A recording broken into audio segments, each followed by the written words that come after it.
Hey gang, Poppy here. I'm in the computer room at 6:27 p.m. on the 27th. Happy birthday to my stepdaughter KRISTI. Thanks to PG&E. I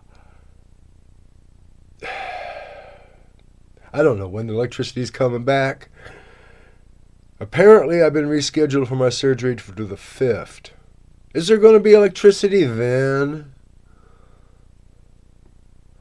I mean, I'm seriously thinking of going out of state, even out of country to have this surgery.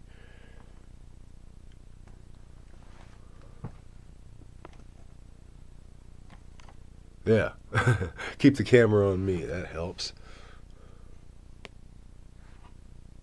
So, I don't know how long my battery on this Acer tablet's going to last, and so I'm going to shut down now and maybe record something later at another time. I don't know. Good night.